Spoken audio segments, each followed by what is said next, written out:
Very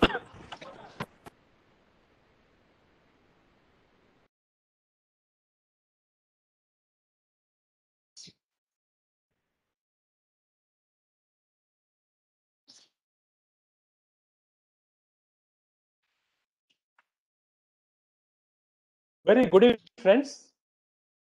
Welcome to you all for the 10th lecture under the Structural Engineering series organized by ACCI Institute's Working Group, one of the most effective wings of the Association of Consulting Civil Engineers, India. Today's presentation will be on alternative structural systems. The speaker will be addressing issues of various structural system options with respect to residential and commercial projects. He will be taking us through the roles that structural engineers will have to go through while offering structural solutions. Clients will be spending crores of rupees and they depend on us, structural engineers, to get a safe, stable, and appropriate solutions which are constructible. Friends, it's my privilege today to introduce Speaker of the Day, Engineer N.N. Nagendra Kumar. Engineer Nagendra Kumar got his bachelor's in civil engineering from University of Mysore and M.Tech in structures from IIT Bombay. He started his career with Messrs. Hatkar Prabhu and Associates, which later on was rechristened as Sterling Engineering Consultancy Services Private Limited, and was exposed to many milestone projects. In his initial years, he got the opportunity of designing a 30-storied residential apartment complex at Bombay. Another landmark project during his initial years, he had the fortune of working right from inception to completion in designing of Indraprastha Indoor Stadium for Asiad 82 at Delhi.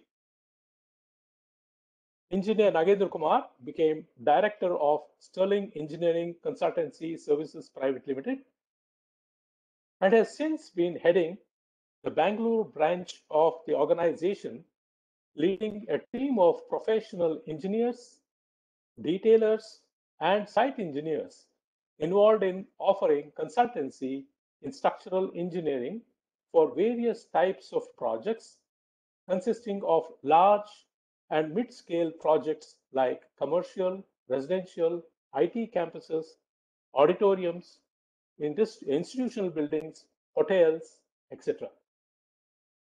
Several innovative and challenging structural systems have been designed and executed to perfection under his stewardship and has completed more than 400 multifarious projects. Some of the prestigious projects handled by his team include Brigade Metropolis, UB City, Hotel Leela Palace, Intel, Wipro, and Infosys IT campuses, Vaidehi College of Medical Sciences, and Saptagiri College of Medical Sciences are a few of them. I now request Engineer N.N. Nagendra Kumar to deliver his talk on alternative structural systems. Engineer Nagendra Kumar, the floor is all yours. I'll just pass on the presenter to you. Yeah, and 1 minute, I'll unmute you. You can unmute yourself now. Okay. Yeah. You can, you got the presenter command? Yeah. Okay, please go ahead. Is this visible to all? Yes, it is. Good evening, friends. It gives me a great pleasure in sharing my thought on alternative structural systems.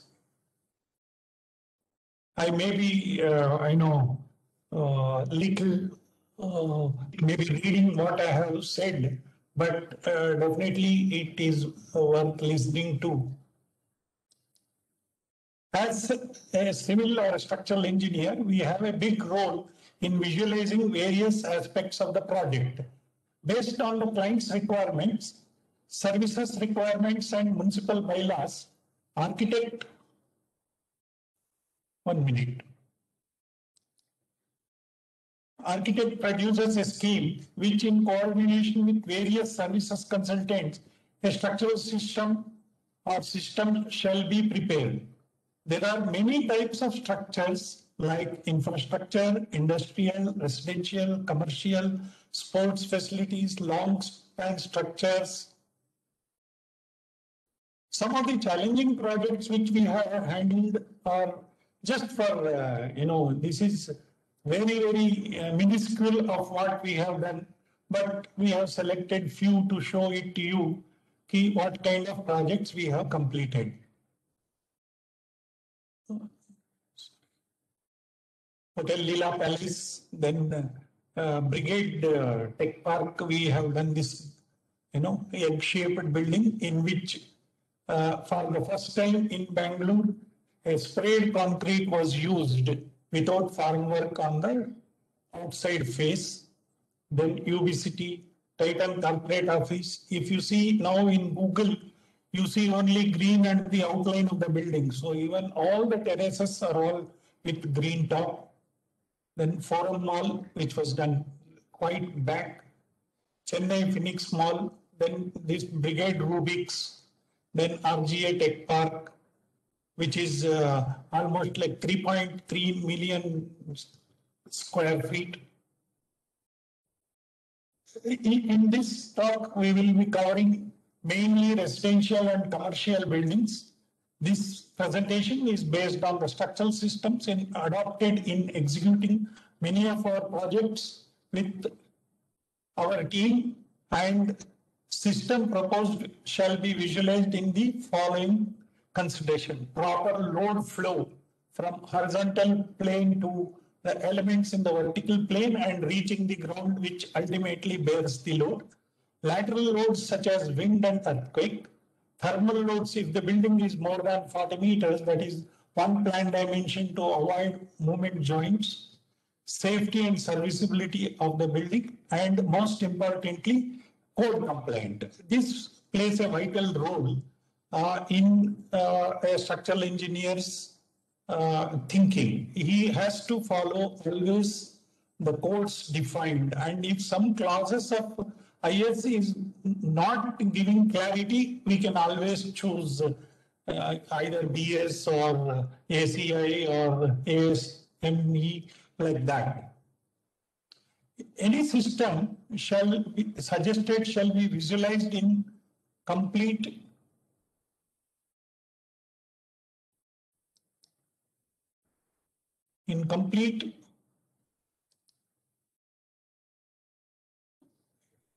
ಕಾಣಿಸ್ತಿಲ್ಲ ಇದು. Okay. Complete before it is put in front of client. Our visualization of the behavior of each component of the structure, its capacity to resist and transfer the load to the next element, and so on. We shall always bear in our mind that the continuous behavior is visualized till the load reaches the ground. This is very important. If there are some individual elements which fails, then automatically everything starts doubting, and immediately client will see how we should get it checked with some other agency, like that. All of those things will bother you if there is any failure of a single element also. They don't want to see any element which is cracked or deflected more than envisaged, like that. So there is a large amount of responsibility we are bearing in our shoulders. So it is very important to visualize the behavior, and for different load conditions, I will explain you in the later part. So it is very important that we should have adequate knowledge about the behavior of the elements, its continuity, load flow mechanism, and ultimately it has to be in equilibrium. Various structural elements are slab is a primary member which takes the loads coming onto the horizontal planes. Beams, walls, columns are the members which receives the load from the slab, its own loads and imposed loads, and transferred to the ground. If it is multi-story, then columns and walls will transfer to the floors below and finally to the ground. Care shall be exercised while designing each element's capacity and its connectivity with the system. Sometimes, I am adding this. Sometimes when a member which is purely cantilever and is not restrained or not load transfer mechanism is not properly installed, visualized, or if the reinforcement is wrongly placed, there could be leading to structural failures. So it is each element, we cannot ignore, it's a tiled slab, if I don't put reinforcement, what will happen? No, not like that. Every element has to be visualized. Always codal provisions are kept in mind, in the sense the thickness slab to span to depth ratios in obtaining various sizes of the elements initially, and may be reviewed depending on the architect or other considerations such as services requirements. Thus, a structural system can be defined as an assembly of various load transferring structural elements to provide stability, durability against loads which are gravity and lateral acting on the system. This is the basic visualization what is required. It is not just going to computer and generating data and whatever computer gives. I know nowadays even the softwares are available to make the drawings also, and quantities are also taken. But this is one way we should always look at our computer models. Gravity loads, these are floor finishes. Floor finishes are like residential, it will be the flooring, which could be the marble, granite, tiles, wooden floors, or anything like that. In commercial, it could be screed concrete or raised floors. So many variations are there, but it has to be considered in nowadays. The structures are right away finished without getting floor finishes, and a raised floor will be put in commercial buildings to service the requirements of the clients. Walls and enclosures, these forms a major, somewhat very important to visualize the kind of walls which are to be used, whether it is solid block masonry or lightweight blocks or AAC blocks or dry partitions, etc., are very much essential to be visualized onto the structure. Any other loads expected could be like, in a residential one, some clients say, I will hang on 500 kg, what do you call, some weight I will be putting here. Can this slate like this, like that? Any additional loads which are in commercial building, additional loads could be the data centers, which each individual unit will have, some floors totally will be designed as for labs, which could be 800 to 1000 kgs. In malls, it could vary whether it is an individual shop or like that. So a lot of questionnaires we need to ask clients before we again proceed with the things. Live load as defined in IS for various users and any specific load from the client or the end user. Sometimes clients have brought some equipment which needs to be transferred onto the floor at a particular level. So we need to use those things also while designing the thing. Snow loads in very cold climatic conditions, maybe in Jammu Kashmir or something, even not even Jammu, Kashmir or Himachal Pradesh. Lateral loads, these are very important to be understood by structural engineers. Wind and earthquake, there are codes which have been revised now. A lot of constraints have been put into structural engineers. They cannot use this, they cannot use that. So how do you proceed with? So there is one more clause which they have said, if you are in a doubt, you can always constitute a special committee which will review the assumptions and following processes. And if the team agrees, then we can go ahead with that system. So these have been some of the pioneering changes which have come in code, and already we are seeing its utilization in Mumbai. Of course, there is a committee which reviews that, whereas in a couple of jobs in Bangalore, we have got teams from IIT Bombay, IIT Madras, and things like that sit together and then decide which way we should process, and it is better this way. Use this class of IS like, or you use ACA clause like this. Then special loads like thermal loads, blast load, impact load, settlement loads, etc. The settlement loads are, very, very ticklish to visualize in the beginning, but definitely it can be addressed structurally.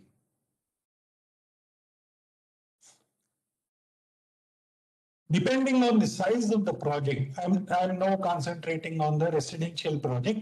Depending on the size of the project, evaluation of structural systems have to be visualized. Carrying out preliminary analysis and system needs to be suggested. This is very important. If you suggest something, it should be able to defend your designs and able to construct. So we need to carry out preliminary analysis.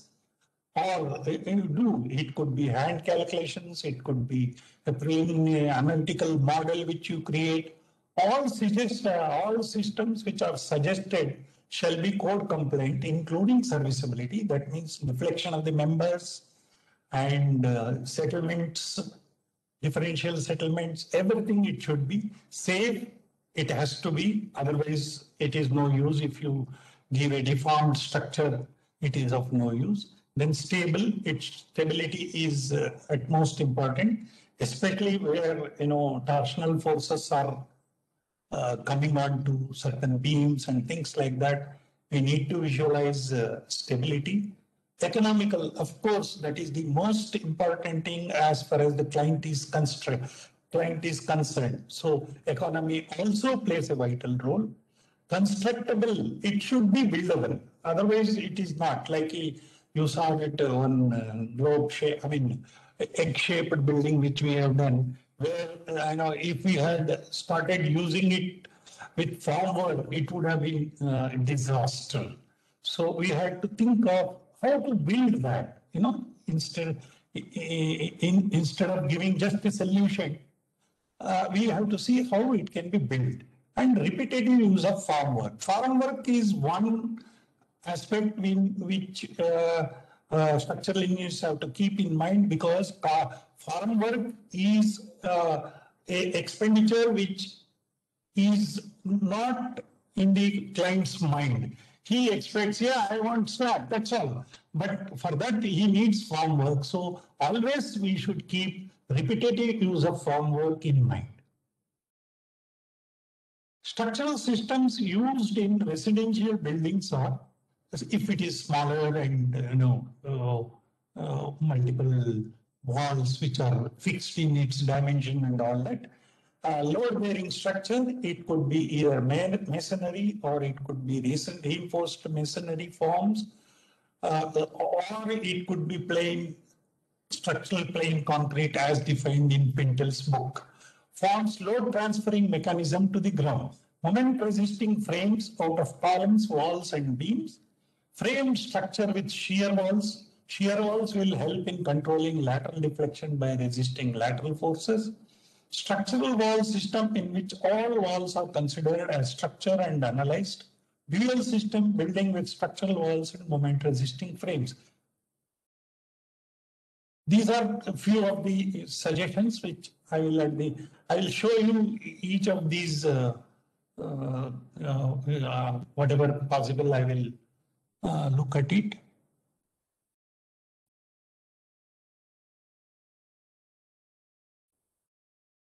So this is one load bearing structure with like foundations and plinth filling on one side, no plinth filling on other side, depending on the soil bearing capacity at which depth we have to design this. This is the most simplest part of it.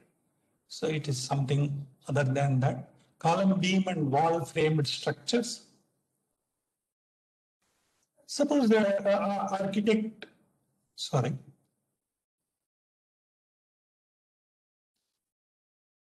Architect prepares a drawing like this.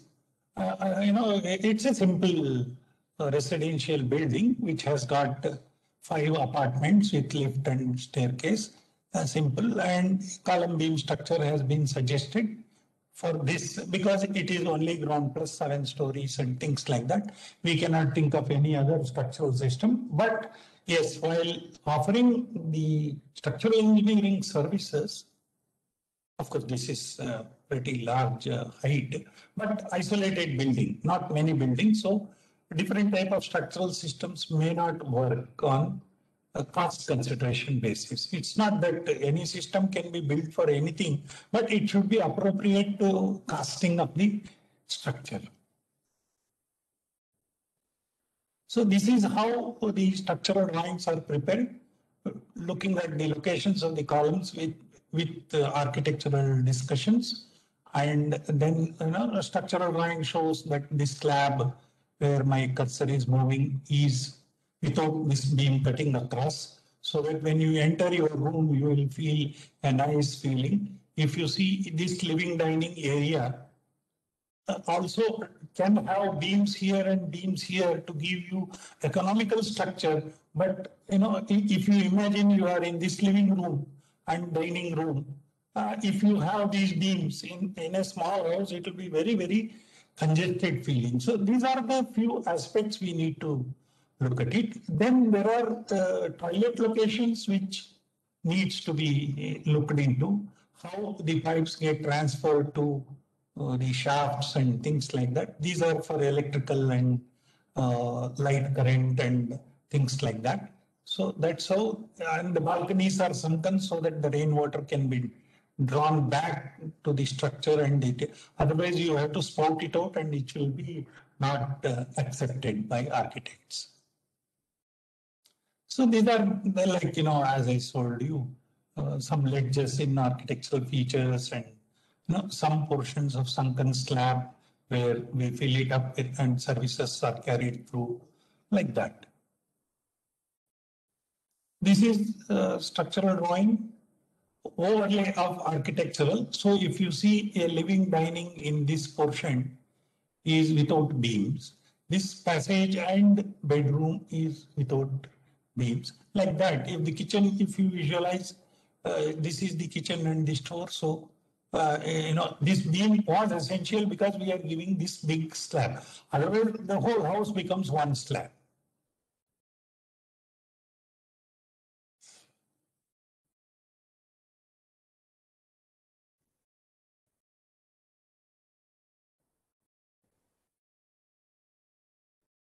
Yeah.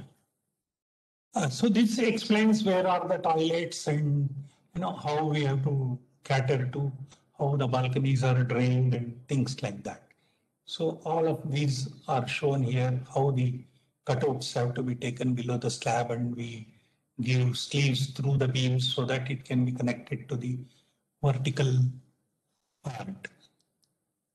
Now framed structures with shear walls.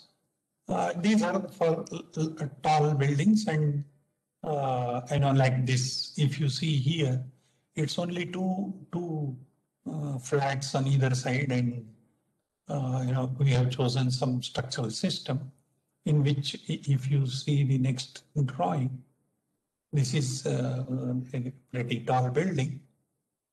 So the structural configuration is all this slab is free of beams, which is where, what solution will be appropriate for a job, or I could have put 4 beams and reduced the cost, but it doesn't give you the flexibility which clients wants to highlight and sell it as a plus point. You can choose to put the partitions wherever required and reuse the spaces and things like that.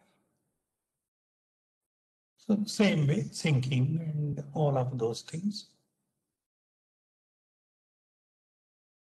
Again, the services are shown here.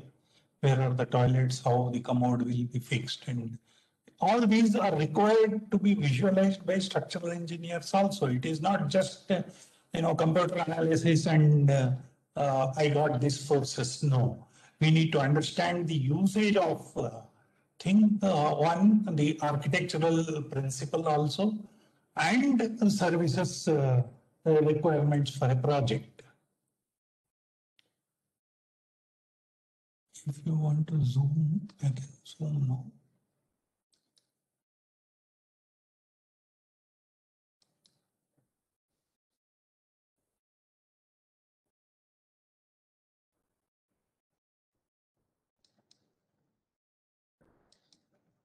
Like this.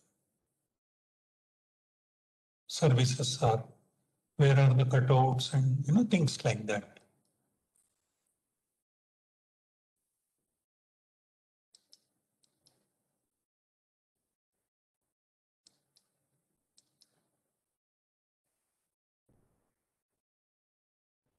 One second, sorry.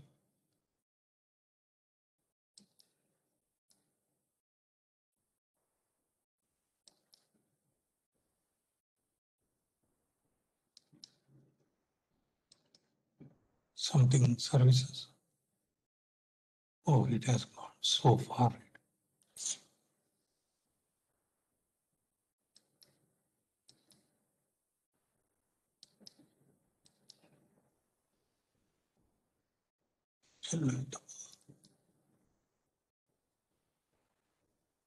Something happened, sorry. I'll get back to you fast.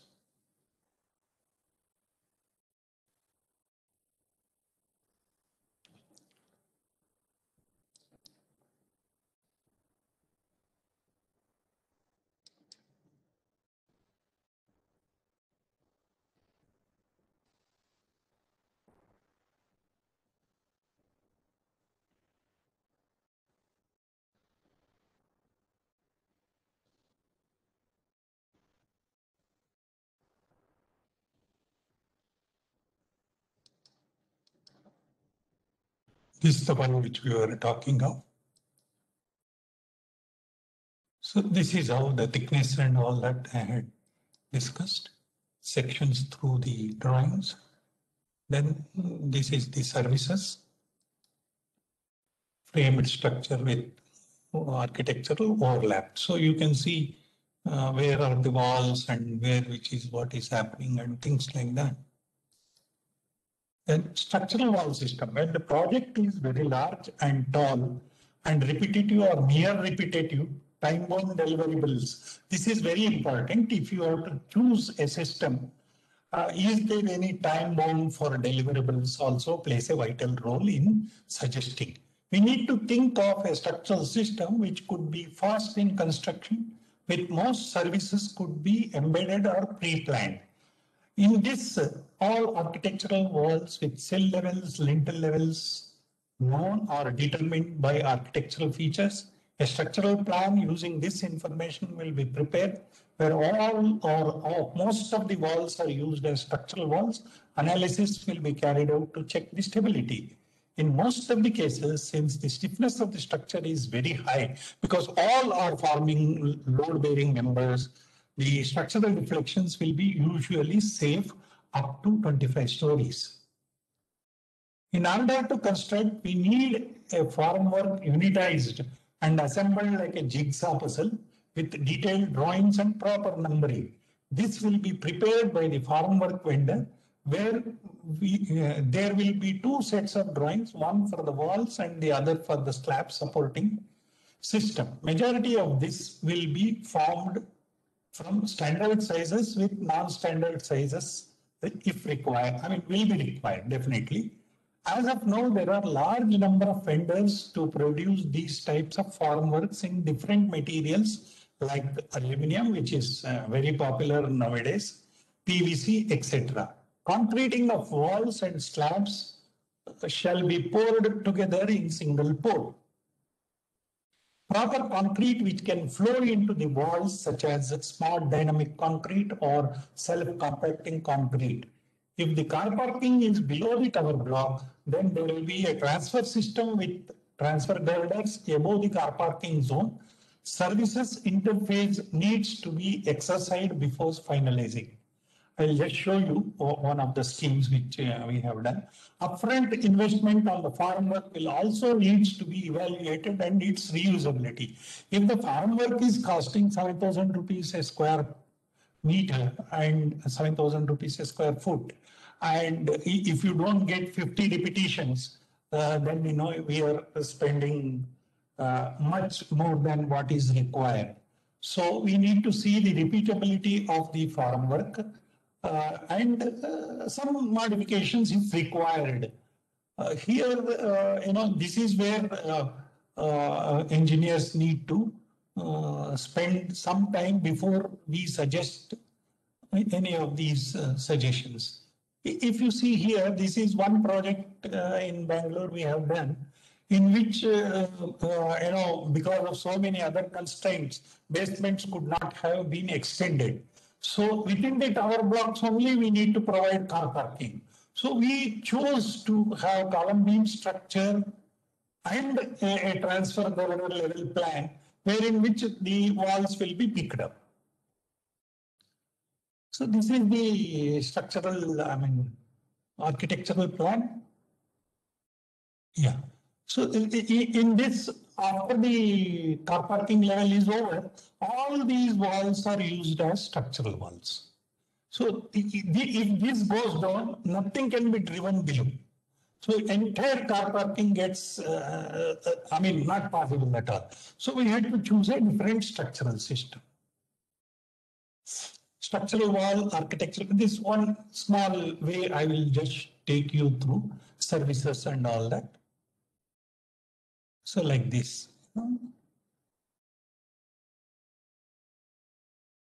How the formwork elevations and sections have been drawn for each of those walls, and this on this services people will superimpose where my conduit has to run in the concrete, where my toilet pipes have to be, and if a lot of architectural features are there which definitely will add to the formwork cost and things like that. This is the structural wall system. Like you can see, all the walls are structural walls only, except few like this. So there will be a beam and then wall will be built on top. So this is another layout in which services are highlighted. All structural engineers should understand the services requirement, where the water supply takes place, where the drainage takes place, how it will reach to the shaft. All such things we need to keep in mind. Some detailed services drawing, where where the pipe will run from where to where, and which is hot water, which is cold water, like that. Advantage is project of any size, large, medium or small. Most of the projects can be executed by many vendors. It has to be cost effective. Formwork needs to be tailor-made for each project, except steel plates if used for slabs and beam sides. Care shall be exercised while preparing computer model for analysis, like connectivity of the elements loads and units of the load. Sometimes, while picking up floor finishes, you may use kilonewton, and some point load when it comes, you may turn it into tons, because clients are usually known to give in tons and not kilonewtons. So, always we should keep the units of the loads constant. Normally, we do a self-weight check. It means how errors could be avoided is we do a self-weight check as soon as the floor plate is ready in the model to check the connectivity, deflected shapes of the floors. See, always we should imagine that strain produces stress. So unless the deflection shapes are very well visualized and saw it is behaving the way you need to make it to behave, then only you should apply loads and go to number of floors, because copying same data 25 times or 70 times, it is one click of a button. But unless we do, one floor check thoroughly, there are no discontinuities, because computers will not identify discontinuities in the structure. So it assumes that the beam will span two floor, double the span or triple the span, and then just says the system is failing. So we need to be very, very clear in understanding the models. Then only we go to 3D models. It will be very, very essential that we follow certain systems and follow that together, so that we don't err on creating a model. Another alternative will be the core lift and the stairwell and the peripheral walls with openings. In a pre-engineered formwork, internal structural system with column and beams or flat slab shall also be used. This gives a lot of flexibility in usage if required. These can be used for any tall building as well. We have used it in Bangalore of 37 floors and Mumbai 50 floors. If you see, this is an architectural plan in which we have not used any of these internal walls as structural, except the perimeter, because it's a 30-story building. Putting up scaffolding for 30 stories itself will be quite a humongous task. So that is how this plan we have used columns in between and beam slab system. So this is another way of doing it. On a very large repetitive or near repetitive, precast construction can be used. In this, all slab panels are cast in filigree system, in which certain portion of the slab is cast, recast, cured, and some binding reinforcements will be left on top. Then the panel itself will come and sit onto the wall panels as per assembled drawings using large cranes, and floor slab is cast in situ to act as diaphragm, because lateral load transmission in precasting has to happen with certain kind of cast in situ concrete only, because the joints can deform or gaps can come and the load transfer mechanism will not happen. So this we have to keep in mind. A huge capacity with large investment in setting up plants and cranes of higher capacity. Like, if your building is a 14-story building and you need to lift, at the boom place 50 meters away 10 tons, then you can imagine what kind of capacity of cranes we need to mobilize. Unless the project is large and repetitive, precasting is expensive, in the sense, unless more systems like precasting factories are set up and they are available to alter it and give it to us, it will be quite a bit of investment, unless the projects are like 2,000 houses, 3,000 houses, like that. This has got limitation on the height of the building because of logistic issues like large capacity cranes and safety in the mind. If you have to lift higher heights with large cranes, it will become a constraint in imagining this. Up to 20 stories, yes, we can definitely look at precast. Next, I will be moving to commercial projects. These are mostly, officers and, IT capabilities and things like that. Most of these buildings require large span, which are governed by car parkings in the basement. Depending on the grids, flat slab system is generally adopted, which are as follows. Like, here in commercial buildings, I am being in the profession for a very long time.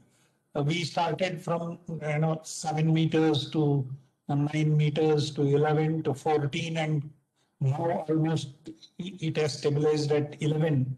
The reason being 11 will accommodate 4 cars, or in the other direction, 1 car and 1 drive. So definitely, which is very, very good. And many, many millions of square feet we have done with such grids.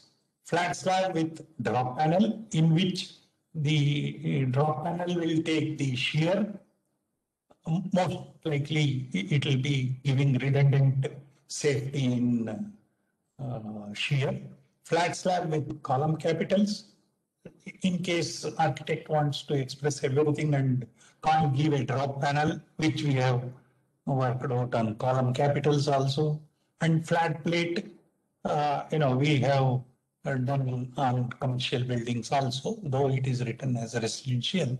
Flat plate we have done in commercial also. I will take you through those in the next few slides.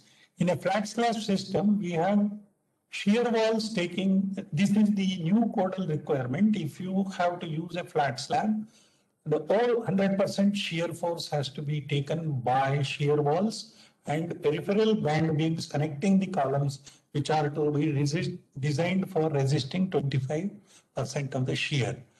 And slab does not participate in transfer of shear to the columns or walls. This is a very big constraint which has come. Earlier it was not there. Nowadays IS has imposed. We had a discussion with the codal experts when we had opportunity to discuss with them. They say flat slab shear failure is very, very brittle and instantaneous. So we cannot allow shear transfer to take place. This is after the new code has come. Earlier we used to assume the column connected by flat plate also used to take 5%, 10%, whatever it takes, it was being assumed. No, we cannot do that part of it.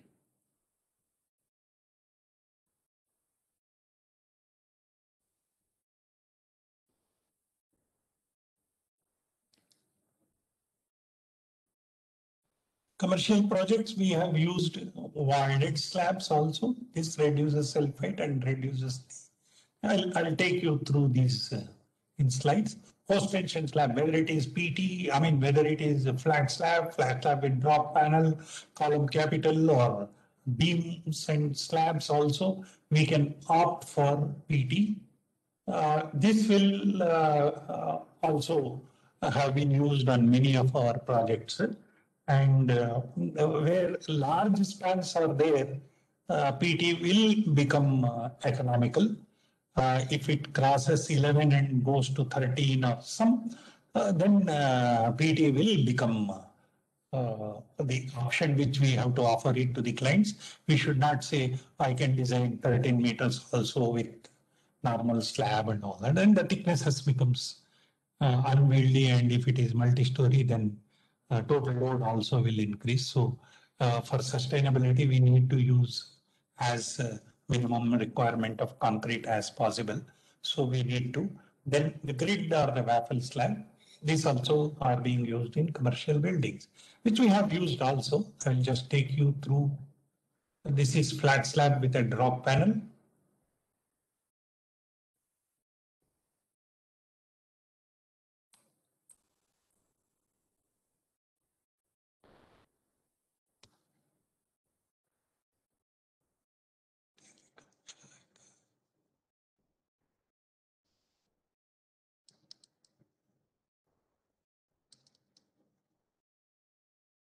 Sorry for small interruption. I think by clicking something, it has moved away. I'll reopen it.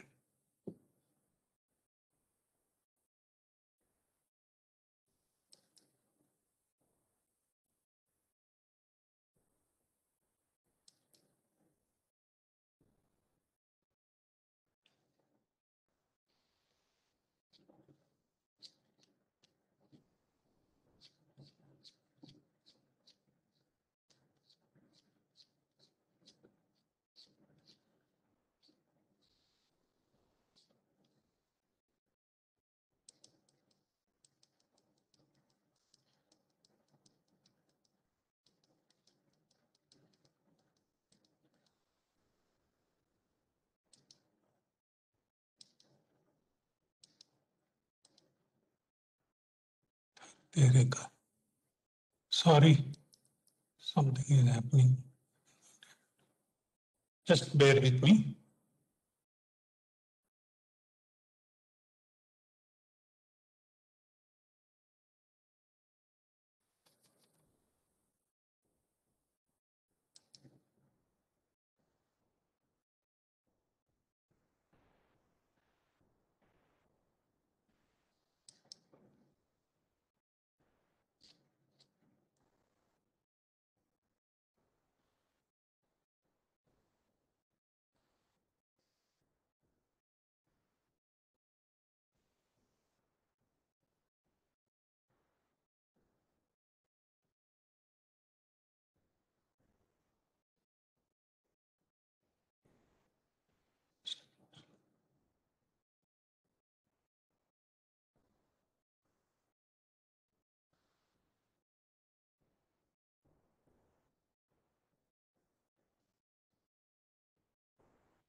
Yeah.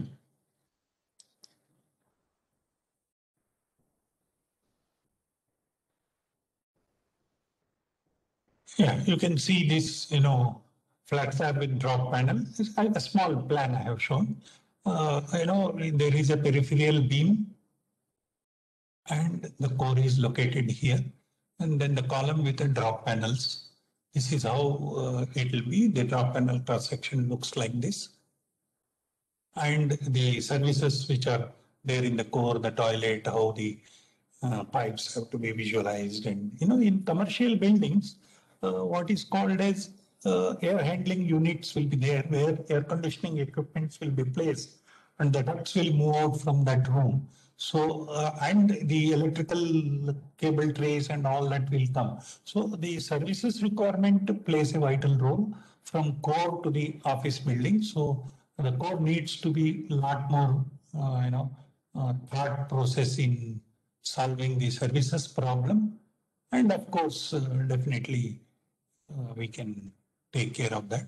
This is flat slab with, drop panels. If you see the plan,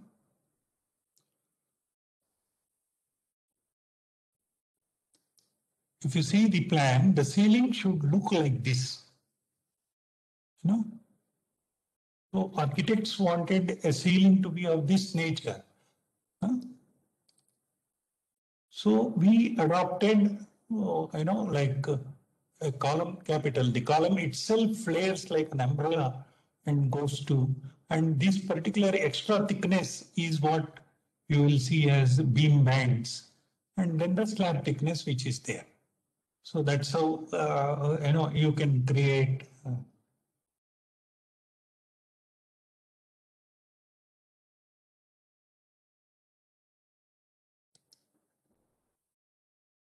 Okay.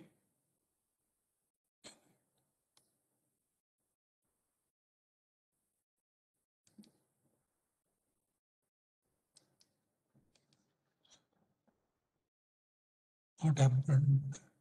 ಯಾರಾದ್ರೂ ಹೇಳಕ್ಕಾಗುತ್ತಾ? ಇದೇನು pen ಬಂದಿದೆ.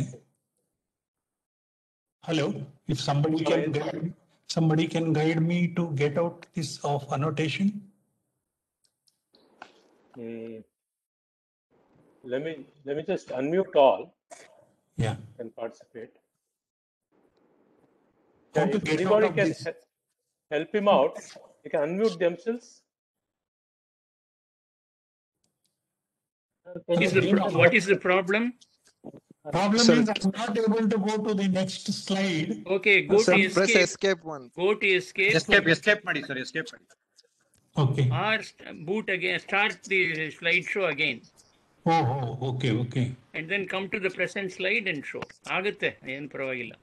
Okay, sorry. ಇದೇನು tyre ಬಿಡ್ಬೇಕಾ ಇದನ್ನ? I'm not able to get out also. Sir, you leave and come back to the PowerPoint and come to that slide. Yeah, okay. I'll just. Did escape work, Nagendra? Huh? Next slide, Start again, no problem. Start again. Immediate agi I had to. Sorry, come Okay, to start that the PowerPoint slide. again. Okay, I'll get back again. ಅದೇ ಆ ಸ್ಲೈಡ್ಗೆ click ಮಾಡಿದ್ರೆ open ಆಗುತ್ತೆ. Yeah. Okay. Next is the flat plate system, in which we don't have drop head, column drop or drop panel. If you see, this is the floor plate and sections. If you see, there are no drop panels, nothing. Peripheral beams with flat plate. Here, few important things which we need to think of is flat slab is very susceptible to fail in shear exceeding the limits. So even if the top reinforcements cover is less or more, then capacity of the flat slab will reduce. So we should be very, very careful in suggesting flat plate. If you see, this is the structural drawing.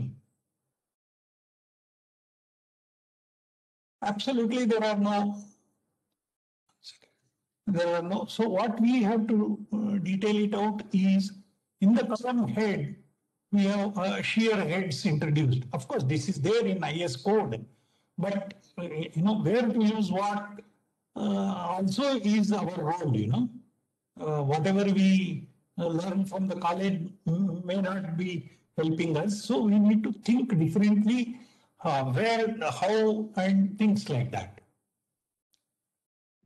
You can see everything is flat slab. You can see the shear I sections embedded into the slab to act as a shear transferring mechanism. This is architectural plan with toilets and services requirement, external staircase and things like that. Now, what is called as void slab, these have been now being used in quite a few buildings, but not very much in Bangalore. But we have used in one building. I will just show you what exactly the void slab is. This is a building, very small, but they wanted to see the soffit also plain as well as on the top. So there are no beams I mean, structurally there are, but visibly there are no beams. If you see here, this is how we have arrived. These are the, molds made out of recycled plastics, mostly imported, and they are assembled like this and then taken. Self-compacting concrete is poured so that the bottom and the top with the beams all will be concreted at once. And once you remove the formwork, absolutely flat ceiling. I mean, it is, if you stand at the beginning of the job here and if you see, entire thing is, one sheet of slab.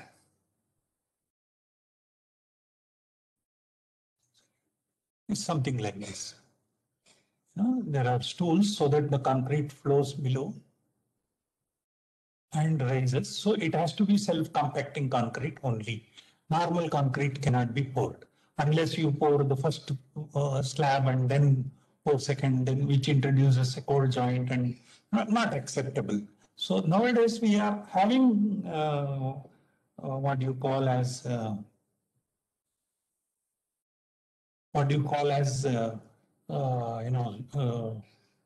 free flow concretes are available. So we can use these.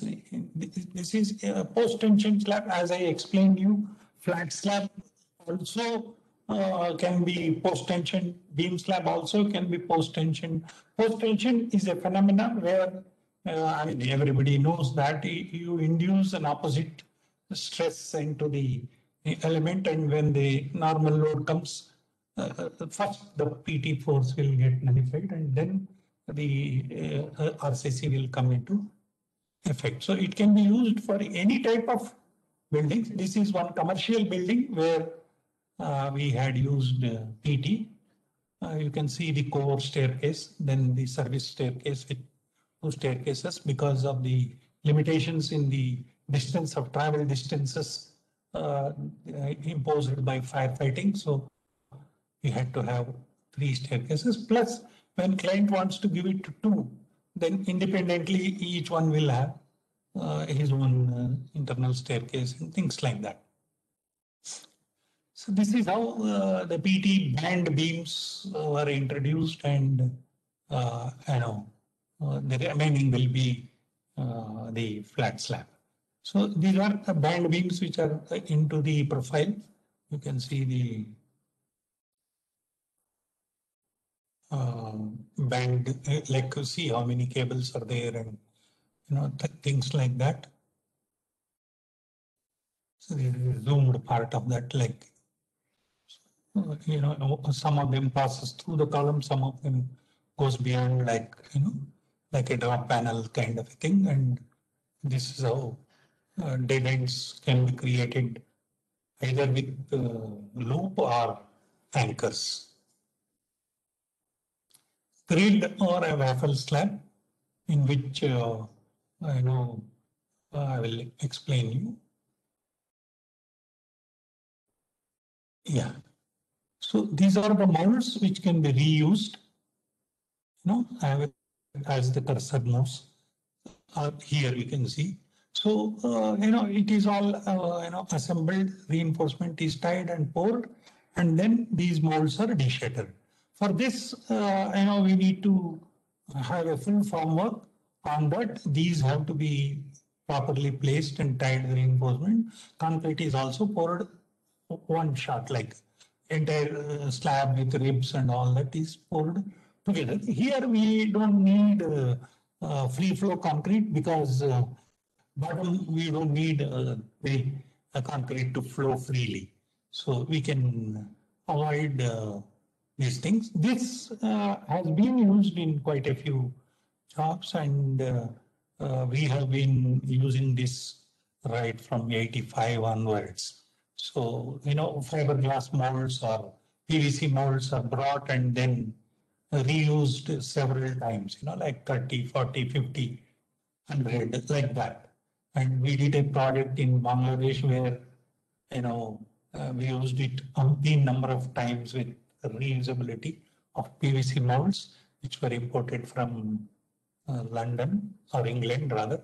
And then they were used The entire project was done with waffles, with patterns of classrooms and laboratories where you want solid, where you want waffles like that, and air conditioning ducts running below the flat portion and things like that. So that's how this waffle slab also.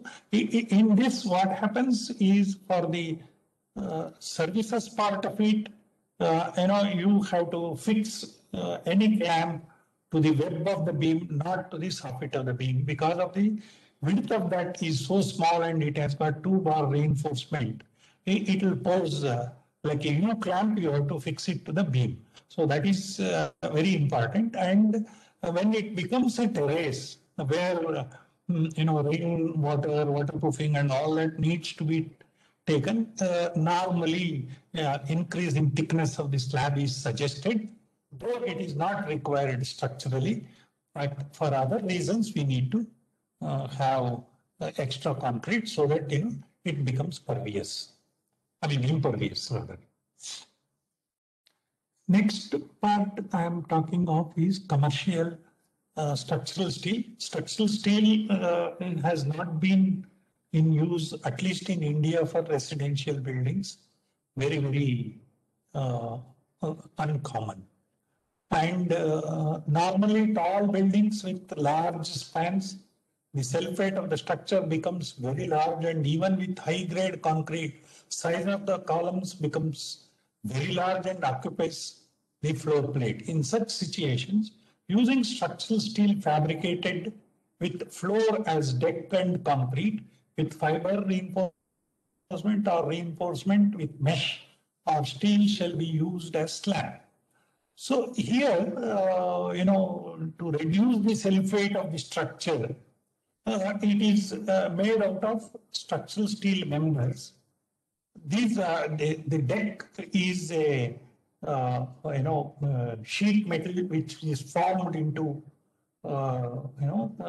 ribs, which has got nice indentations to bind the concrete and things like that.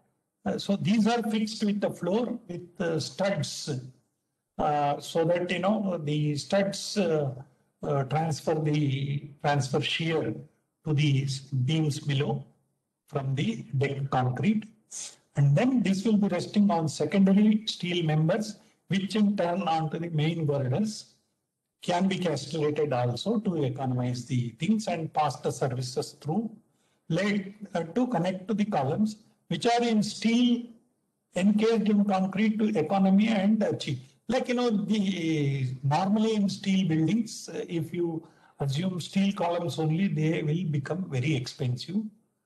So normally, you construct 2-3 floors and come back to do the columns in a second sequence and embed the steel column, so that also starts taking the loads of the upper level as well as live loads and earthquake forces, moments and shear due to earthquake. Then, the structural steel becomes, because as you know, the self-weight of tall buildings will be very, very high.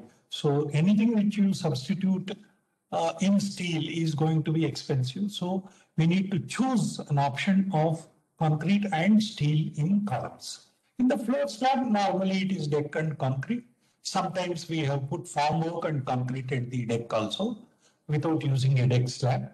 But in this way, upfront cost of structural steel will be there. Like, the contractor at least needs to procure some 450-500 tons of structural steel before he can even start manufacturing. So that becomes, that is another aspect we need to keep in mind.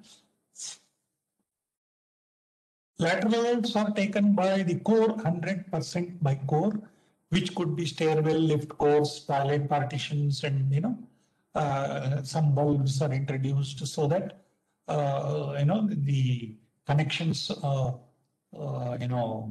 connect the core will take the lateral load, and 25% by the perimeter frame. Also, sometimes it is not there. Most of the joints in the steel structure is shear connection, not moment connection. That means all the secondary members will be simply supported.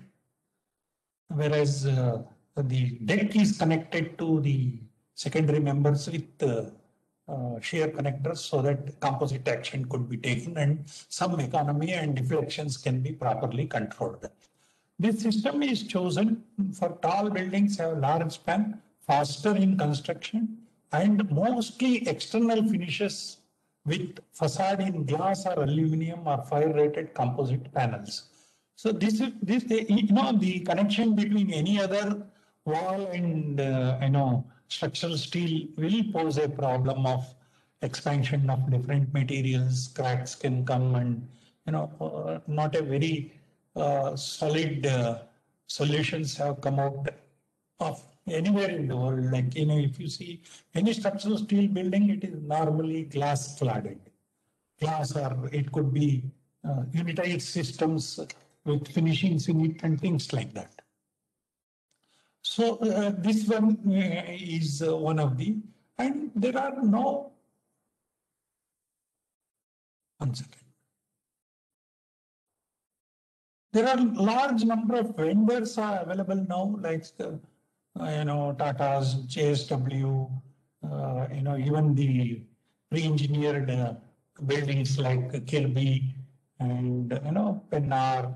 Many of the people are now moving into structural steel girders with large fabrication facilities, which could even fabricate 10 meters long girders with plates and things like that.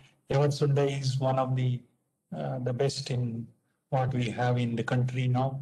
Of course, they are from Malaysia and Dubai, but they are very, very well equipped, and their factories and all of them I have visited, and really something worth watching it also. And then we have used these things in UB City, where 100 feet truss has to be lifted from 5th floor to the 32nd floor and things like that. So a lot of engineering skills and things are required, and they are available now. We don't need to be, it's only that a specific project needs this, means then it will be that, like that way we should look at, and we can't bring such contractors to a small job at all. So we need to be very careful in selecting the vendors for structural steel fabrication. And this is how you will see the deck, which is in this cross section. This deck is shown, and these are the secondary members and these are the main members. And whatever architectural features are required, like this sunken slab and things like that, have been achieved in this particular thing. Only thing is in this, the deflection of the structure and the vibrations need to be monitored. So we need to do proper engineering analysis and then take care of the vibrations and things like that. Otherwise, a lot of difficulties have been faced in earlier part when some buildings were done, and client had to use extra dampening tools and things like that.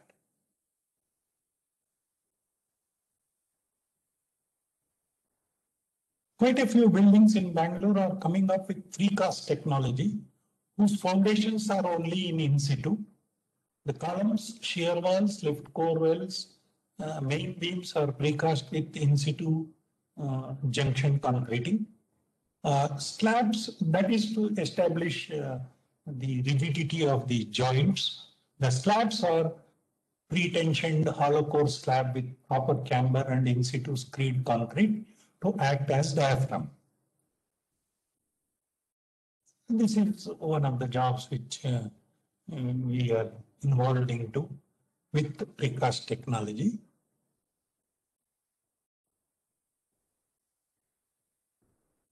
Something like this is a T-shaped beam with the top reinforcement for in situ concreting.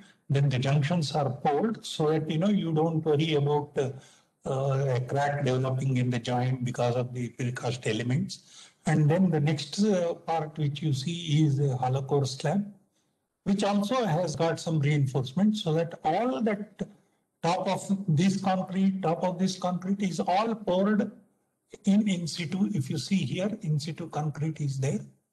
And that's how the junctions are handled. So in this system also, they are more sustainable in the sense most of the work happens in the factory under supervised conditions, and at least only 10% or 15% of the structure is in situ at site, which are essential to establish continuity of the junctions between the two precast members on either side. So that's how precasting is also done. In some jobs, we give a comparative statement of different structural analysis which were carried out, and like flat slab with drop panel, without drop panel, then PT with this one, composite structural deal at 2.8 meters, 4.2 meters. Like this, we give the costing, and the client chooses what is appropriate to the particular job. These are just an indicative, not like can you build with this? No, it is only if you take 419 as X, it could be 1.2X here. This could be 1.45X here, like that. So this information also we can give it to clients if it is a very large job. Otherwise, a couple of alternatives and then give costing to them. And then depending on the vendor and the requirements of the clients, they will choose the structure. In most of the large size jobs, when the contractor moves on to the site, we give what is called as a structural presentation to the entire team of engineers and supervision either by PMC or by the clients, their engineers. One 3.5 hours session in which salient points of the project is highlighted and where they should be little more careful than normal carefulness. And that's how we have been practicing in large size jobs. Even if it is a complicated job, we do definitely spend that kind of a time with the vendors. And so the projects can be, like one of our pioneer, Mr. M.B. Edgar, who was active till age of 90, had put up this note, and I liked it so that I would like to read and end my talk. I take the vision which comes from dreams and apply the magic of science and mathematics, adding the heritage of my profession and my knowledge in nature's material to create a design. I organize the efforts and skills of my fellow workers, employing in the capital of the thrifty and products of many industries, and together we work towards our goal, undaunted by hazards and obstacles. And when we have completed our task, all can see that the dreams and plans have been materialized for the comfort and welfare of all. I am an engineer. I serve mankind by making dreams come true. With this, I end my presentation. I think it took 1 hour, 15 minutes. Yeah, I think Thank now how to go out. Stop sharing. Okay, thank you. Thank you very much, Nagendra. Yeah. You have time for question and answers, right? Yes. No. Whatever time you choose to give me, I will answer the questions. Oh, yes, that's fine. Thank you very much for the nice presentation that you made. Before we move on to the question and answer session, Secretary of the ACCI Bangalore Center wanted about a few minutes to announce some of the activities of their center. I request Mr. Shrikant Chanal to kindly take on. I'll just unmute you.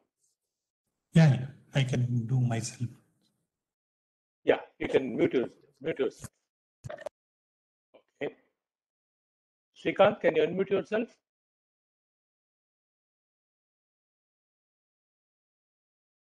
Shrikant Chanal? Yeah. Yeah, please go ahead. Thank you, sir. Thank you. Uh, I- 1 minute. talk to 1 minute. I'll mute all. 1 minute. 1 minute. Just hold on. Just hold on. Yeah, go ahead. Go ahead, Shrikant.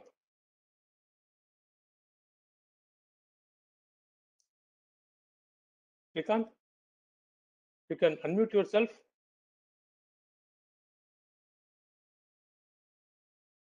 You can unmute yourself.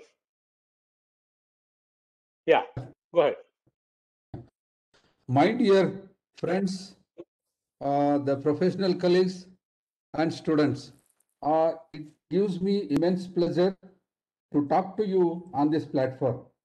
I want to raise issues regarding the profession of civil engineering, what is going on today.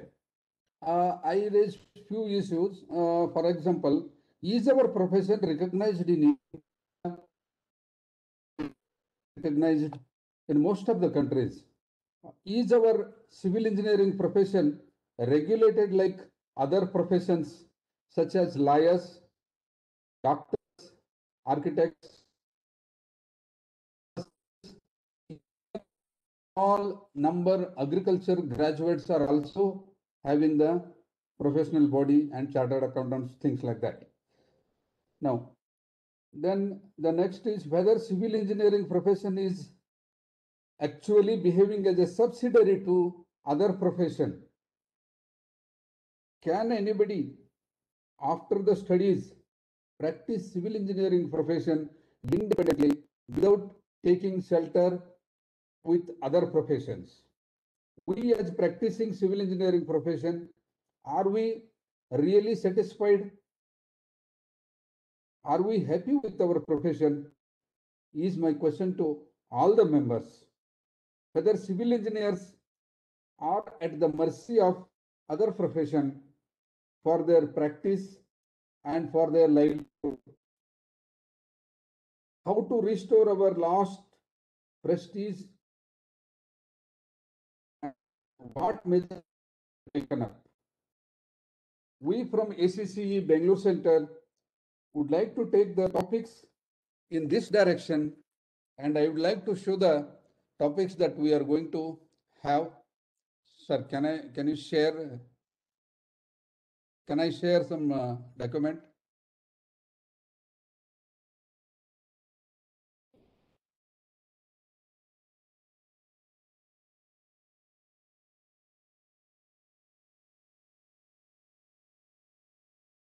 Yeah.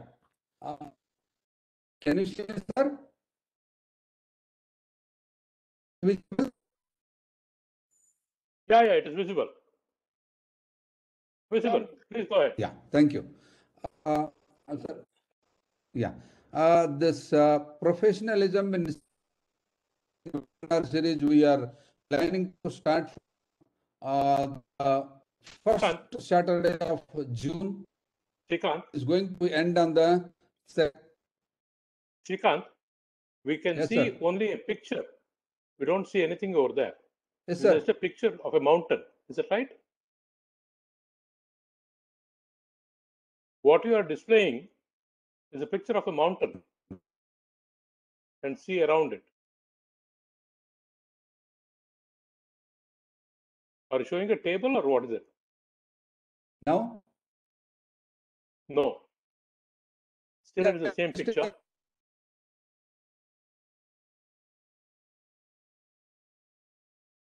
No, it's a picture of a mountain.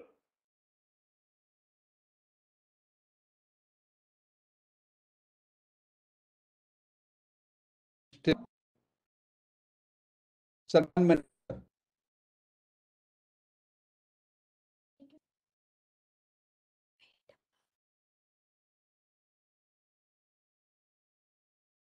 visible?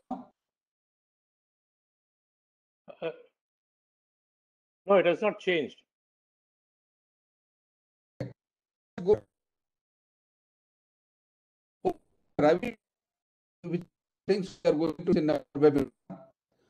It is going to start from the first week of this first set of June, going on the second set. Your audio is not clear. You are getting cut off. topics are Your audio is also not clear. Your audio is also not clear.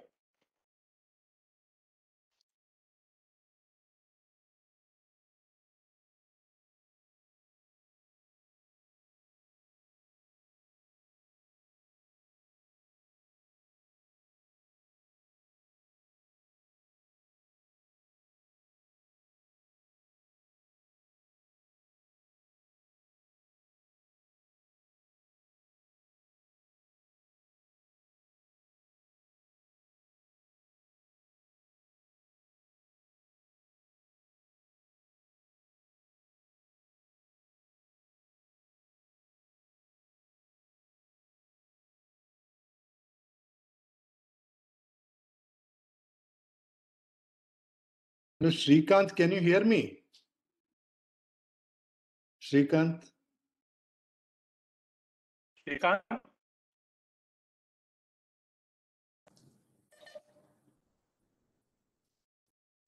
Sir ನಿಮಗೆ ಗೊತ್ತಿದ್ರೆ ನೀವು ಹೇಳ್ಬಿಡಿ sir ಅವ್ರು ಹೆಂಗ್ ಹೇಳ್ಬೇಕು ಅಂತ. ಇಲ್ಲ, no. He must share his current screen. Yeah, no. Srikanth, yeah, he should first open. Srikanth, you should open up your presentation first and then keep it at the background. Then it will pop up. Illa antandre ninge kashta agutte. Srikanth, are you there? No, I think he has disconnected himself. But he will be doing the same mistake. He will be trying to log in without opening the presentation.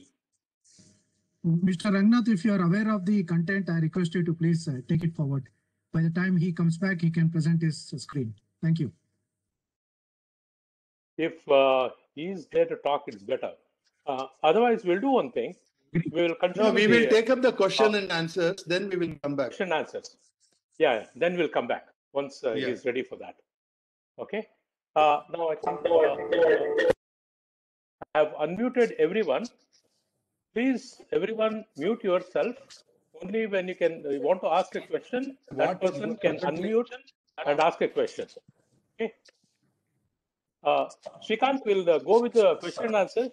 After that, we can take up your point. Okay. Srikanth? Yes, sir. Okay. Mr. Nagendra Kumar, Yes, sir. can come on the video, can have your video on. Yeah. And friends, the floor is open for question and answer session about the presentation that was very well made by Mr. Nagendra Kumar today. First question. Sir, my name is Sivaraman. Good evening. Can I proceed? Who is this? Sivaraman. Sivaraman. Please go ahead. Sir, you have explained the different types of structural systems. Can you give any understanding or the procedure, like the decision tool kind of thing? Can you say anything about the decision tool? On what basis we can choose the structural system? It cannot be based on the cost alone always, isn't it? As I told you, cost is an aspect we need to keep in mind. But, what is important is, one is the behavior of the structure, and the individual elements also needs to be considered. And the skill. Suppose you have a vendor who has got, let's say, 5,000 of those molds with him, and he is doing your job. Then you will be at a loss if you don't suggest him the wafer slab design. So so many parameters will come in place when we design one structural system. So that is where we have to be very careful in understanding the whole thing fully, and then give couple of alternatives. I can't just So- say this is the best for all jobs. No, otherwise engineers would not have been required. So which means we have to keep our eyes and ears open beyond the spectrum of structural engineering to understand the surrounding and then choose Yes. from the best from that. And if it is a very narrow road, you can't suggest a precast structure. It is like that, so every aspect of it needs to be understood before we even say this is your right answer. Of course, cost has to be kept in mind. That is where PT also can come into if the spans are larger than 11 meters. And then PT will be the option which you need to exercise. There are certain preconditions with which you can do, you cannot do. But beyond that, it is the whole aspect has to be kept in mind. Your contractors who you are wanting to, like if you have to only go to L&T or Shapoorji, then your project has to be 400 crores. So it is all factors will come into deciding of the appropriate structural solution. Thank you for your explanation. Hello, good evening, sir. Is that clear or I need to anything clarifying? It's clear, sir. It's clear. I understood, but I was looking for any decision tool already available to decide on this. That way, if you ask me, there is nothing like that. You have to spend that much efforts to give proper solution. There is nothing like a hard and fast rule that with this you will be able to do this. No. Okay. Hello, sir. Good evening. Yes, Yaro. Shivanand Ayade from Mangalore Center. Shivaraman from? Mangalore Center, Mangalore Center. Shivanand. Okay, ಹೇಳಿ sir, ಹೇಳಿ. Sir, I am practicing structural. Yeah. I have a doubt for is yes, flat slab system. Yeah. It is applicable for earthquake zone. No, that is what I said. No, the amendments which have come in resist use of flat slab as a structural solution. But that doesn't mean that you cannot use it. But there are restraints you have to use, and then the structure may become expensive a little more than it used to be before the new code. In beam slab system, there is a ductile detailing. In flat slab system, there is any ductile detailing. There will be ductile detailing, especially the beam slab system. I mean, peripheral beams and the core will be in ductile fashion with all the confining reinforcement and things like that at the floor, bottom and the top. So all those things will be there. You cannot violate any clauses of the code just because my client wants this. I will just do like this. No, you can't. You have to be code compliant. And understanding of the code, I think any number of times you read and apply, you will be learning more and more. So it is advised that you keep studying and then implement it. Thank you, sir. Thank you. Hello, sir. Hello. Good evening, sir. Myself, Raghu from Chikbalapur. Raghu. Hello. Hello. Is it Raghu? Yeah, sir. Sir, can we use the different types of structural system in one structure? Yeah, it is possible. Yeah. Why? I will explain you. If it is a car parking and hard rock is available, then you may have to choose a flat slab there. The next is rooms like a large, you can use beam slab system. And if there is a top floor with garden and all that, you will have to use a different system. It can be used. Only thing is you have to analyze the structure with all those structural systems and properly evaluate the R factor which has to be used And if in doubt, you take the higher forces of the earthquake. That's all. You can combine structures. It is like addition, like, you can have one floor flat slab, one floor PT slab, the other floor you can have. But the analysis has to be carried out in the same fashion. Okay. Thank you.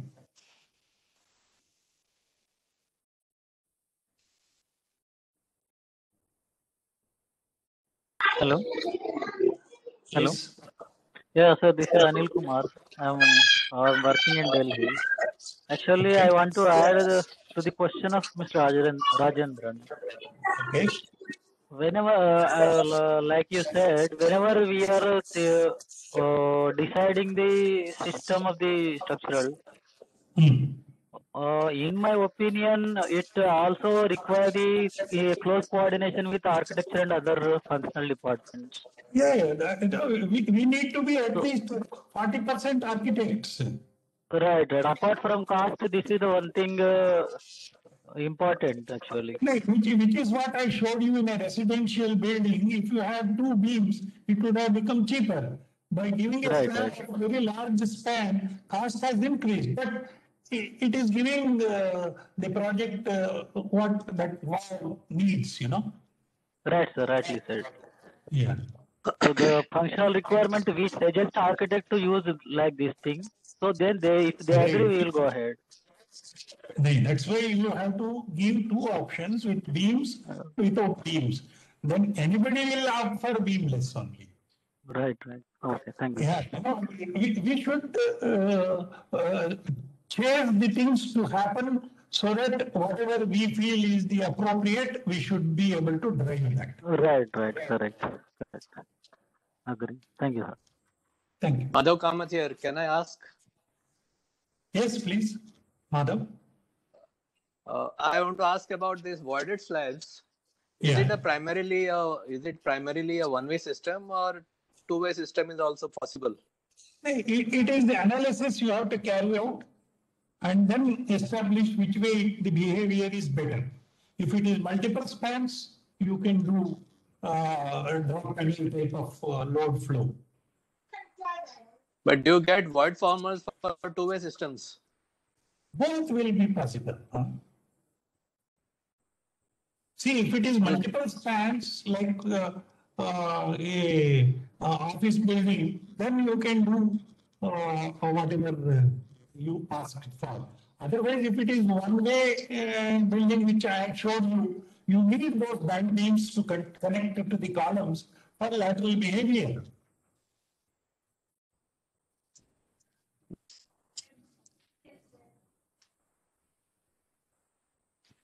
Am I clear or am I not clear?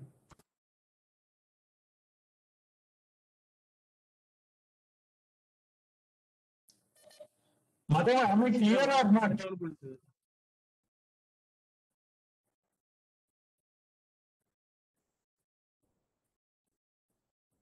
So it's okay. I think Madhav is disconnected. He will come back. You can take the next question.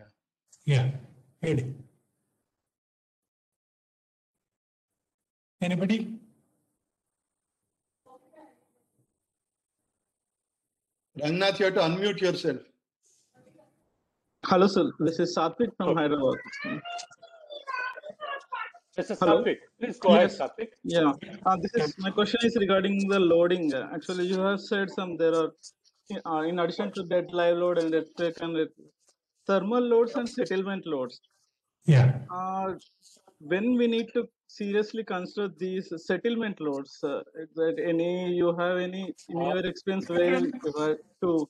I'll tell you. When we have to means when the soil investigation indicates a particular type of soil, and in patches you get something which is not to the tune of that, then differential settlements may come in because some footings are on weaker strata and some footings are on firmer strata. So that is where you will have to be very careful. What we have been able to do when the strata is unimaginable,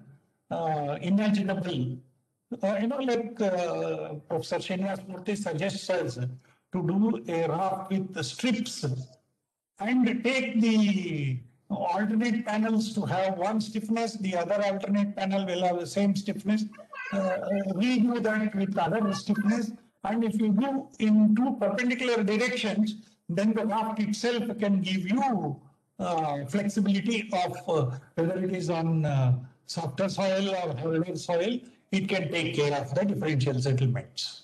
So it is driven by the soil conditions of differential settlements comes only on soil conditions and not structural conditions. Yes, okay. Is it better to avoid this differential by using raft foundations or it is in?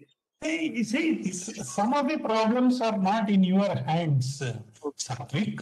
Okay. It is beyond your comprehension. So you need to improve your visualization, consult experts in soil, whatever suggest, like even if some pile has to be done in some place and other portion, the differential settlements do come in picture because piles can only settle by 6 millimeters, whereas the footing settles by 20 millimeters, let's say. Then you need to restrict the footing settlement also to 6 millimeters. So this is how the differential settlements are handled. It's a situation to situation, one needs to think. Okay, thank you, sir. Thank you. Thank you. Yeah, thank you, Satvik. Next question, please. Good evening, sir. Who's this? Good evening, sir. I'm Ravi Shankar. Okay. Hi, Ravi Shankar. Please go ahead. Sir, it was a wonderful lecture, sir. It was very nice. I have one small doubt. Yeah. Sir, in one of the sketch you showed two post-tension girders crossing each other at one point. Yeah. Whether stressing to be done simultaneously for both the girders or one after the other can we do? It can be done. You see, normally the cables which are long span, in the sense 30 meters, 40 meters, 50 meters. It was 23 meters in this, sir. No, what I meant to say is longer the cable has to be stressed first and the shorter cables have to be stressed second. I mean, this is the principle of post tensioning. I'm not referring to any particular design, or if the both the spans are equal, you can choose whichever way you want to. No issue. Okay, sir. And generally, post-tension girders and all will be worked out costier. Sir, in this you were told only 428 rupees for per square feet for the PT girders. That is only an indicative figure. I said no. If you say 412 is X, then 453 will be 1.2 times X, like that. It's only an indicative figure. Okay, sir. Okay, thank you, sir. Okay. Thank you. Thank you, Ravi Shankar. Okay, thank you, sir. Next. Hello, sir. This is Srisha from Mangalore. Can you hear me? Yes, Srisha, please go ahead. Yes, go ahead. You had showed a slide that is flat slab with column capital. Yeah. So in that segment, there was this capital was a curved shape profile. It's only an architectural intent. We have translated that into structure. Mm-hmm. But so if you look in general cases, whenever there is a bend coming in a structural element, how do you compensate for that in structural reinforcement? The reinforcement are all straight only. It's only the profile of the concrete is different. That's all. Okay, so in any case, it's curved and the formula which you need is curved. That's all. So in case there is a bend happening in any structural elements. Yeah, you have to handle it in analysis first and then detail it properly and execute the same so that your inspection team watches the detailing which you have carried out. If there is a bend, then you may have to provide an intersection of the reinforcements depending on the type of bend. Like in the staircase, the upward flight will not have scissors, whereas the downward flight will have scissors. So, which is what makes detailing very important. Thank you very much, sir. Thank you. Yeah, thank you, Srisha. Next question, please. Sir, good evening. I have a question to ask. Good evening, Vadiraj, is it? Yes, Yeah. Mr. Vadiraj Rao. Sir, Please go ahead, Vadiraj. yeah. Sir, with your experience, can you just tell me which is the main factors or predominant factor which will decide the structural system by deciding the structural system? As I explained you, not all the options are checked. If you are your strength with contractors are not there with you.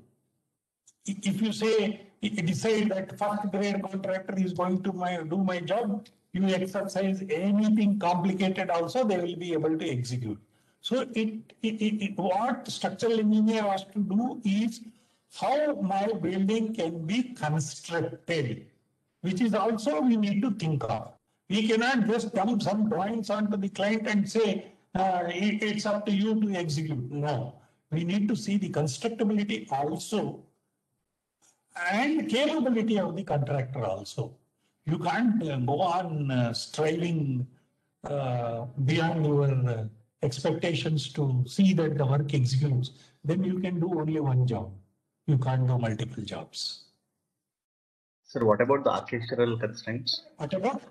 Architectural constraints, architectural. Yeah, see, a structural engineer, as I told, needs to visualize what architect is trying to figure out. If we figure that out in our mind, analytical process has to be applied. Means thinking knowledge you should apply and then see if I do this, it may be possible. Oh, let me put two structural steel members and encase them in concrete. Anything can happen. Suppose he says, I can't give you 400, maximum depth I can give you is only 400 mm.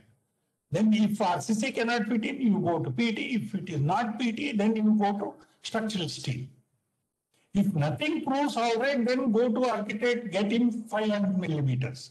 Then do the exercise. Like that, it's an iterative process and you need to understand why architect is asking this depth here.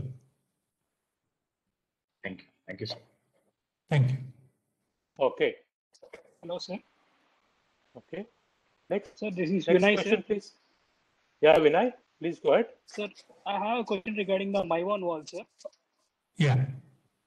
Sir, how to decide like whether it is a client or the structural engineer, sir, decide like going for a Maiwan wall construction, and is the cost being increased? Like, what is the major advantage, sir, of using the Maiwan wall? See, I will tell you, major advantage in pre-engineered farm work, it could be Maiwan, it could be anybody. Pre-engineered farm work is that your number of repetitions have to be more than 50. So if you have a floor plate of 8 flats, if you buy all 8 flats farm work, then you need 50. If it is a 25-story building, the same should be there as a second repetition also. We have done 2 flats and shift the shuttering to the next 2 flats and rise and come.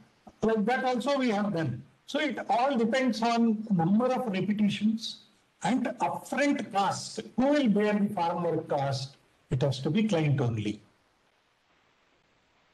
Sir, so that decides the number of repetitions alone will decide the shuttering has to be Maiwan or otherwise or deliverable. Suppose you have committed 15 months for a 14-story building. You cannot do anything else than Maiwan shuttering.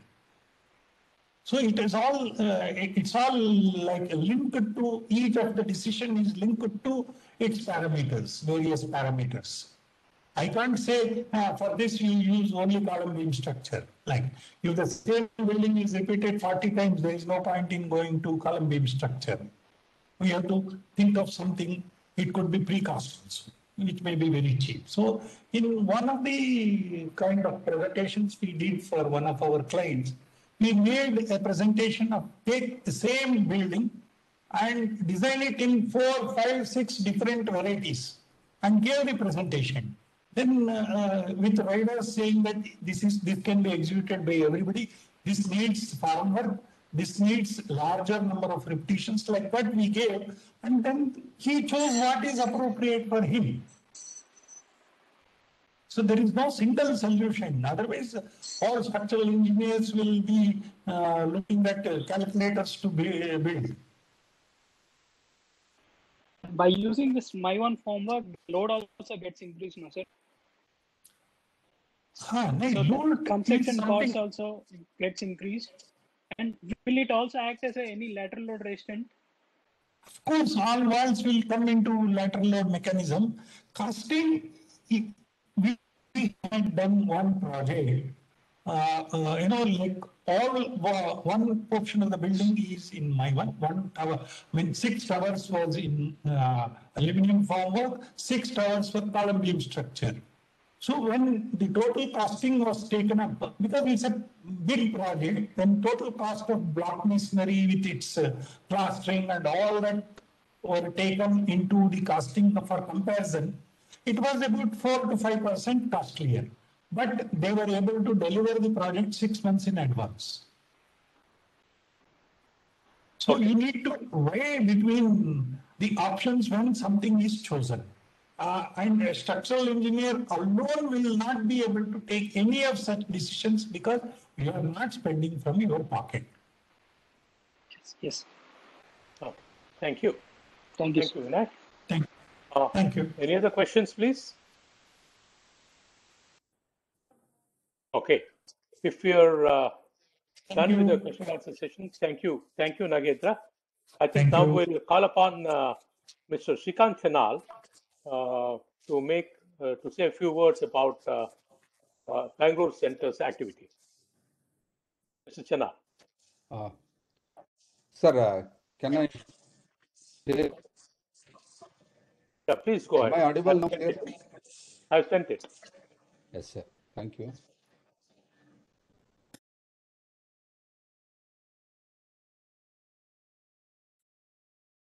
Sir, is it visible now? Yes, it is. It is visible now. You have to readjust. The top portion is not seen.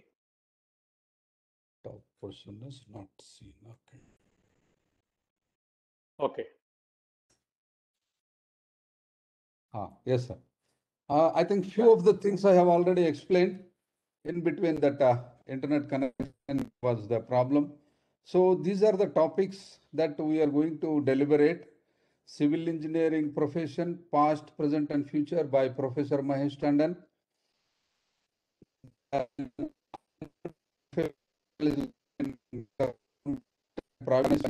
Legal disputes on civil engineering profession in India by Engineer Avinash Shirode. Competence of civil engineer as per NBC Part 2 and negligence of state governments by Engineer Sanna Ratnavela. Construction industry, employability and civil engineering curriculum by Dr. Arvind Galagali. Then model building bylaws and its impact on civil engineers profession by Engineer Raju Gagoi. Building bylaws and building failures, an overview by Engineer Sangeeta Vij. Then case study with regards to the system failures in public administration of construction field by Dr. Anil Joseph. Then the importance of mechanism of regulating the engineers and role of professional societies in view of international scenario by Engineer Sanna Ratnavela. And a model civil engineering bill by Engineer D. Rangnath, who is today's moderator. And then the last one will be the panel discussion that is on the second Saturday of August, wherein all speakers and special industry invitees will be having the deliberations about the webinar, and the outcome of this will be taken up to the required administrative platform, and that is the conclusion. So this is the core issue of today's professionalism in civil engineering, and the questions that I was asking about whether our civil engineering profession is really an independent profession or it is a subordinate profession to other profession, and whether our engineers are totally satisfied with their profession or happy with the profession is all what we are going to discuss, and it is very valuable for especially the students, for what is that is they are going to do in future when they come out of their colleges, how to start their profession and where to register, what are the bylaws meant for them, and how is the profession that they have to take it forward. So this is regarding the professionalism in civil engineering webinar series. I wanted to have a few words after this present webinar series is getting over in the next Saturday, I feel. So after that, we are going to start from June 1st Saturday. This is what I wanted to tell from Bangalore Center. Thank you, Rangnath sir. Back to you. Thank you, Mr. Shrikant Chanal. Thank you, sir. Series that is coming up, friends. With this, I think we are closing our presentation of today. Mr. Nagendra, if you have anything to say to the audience, you're welcome to a few words. Hey, the clients and others come to us for our knowledge. So we need to be very good with our subject matters. Nobody should doubt us on that part, which is the most important thing. And certain amount of visualization is required. You can't be just mathematicians. Feed the model, I got this beam depth, so I am putting that beam depth. No, we need to have some visualization also, whether the computer model is giving proper way of behavior or like that. So this is what knowledge is something which you need to possess rather than just depending on computers. Thank you very much. Thank you, Mr. Nagendra. Friends, thank you, Nagendra. That we come to the thank you, Ajit. Friends, we come to the end of 10th lecture of the series, and next week will be the last of the lectures. That will be on the 15th of May, and I welcome all of you to join us in the last lecture series. And again, I extend my heartfelt thanks on behalf of the Association of Consulting Civil Engineers for all of your participation in the lecture series so far. Thank you very much, and have a great weekend. Thank you very much. Bye. Thank you. Thank you very much. Thank you, Nagendra sir. Thank you so much. Thank you very much. Nice present. Thank you, sir. Thank you, Nice. sir. Thank you, Shashikant here. Thank you. Thank you. Thank you, sir. Thank you, panelists. Thank you, Raghavan. Thank you. Thank you. Thank you. Thank you.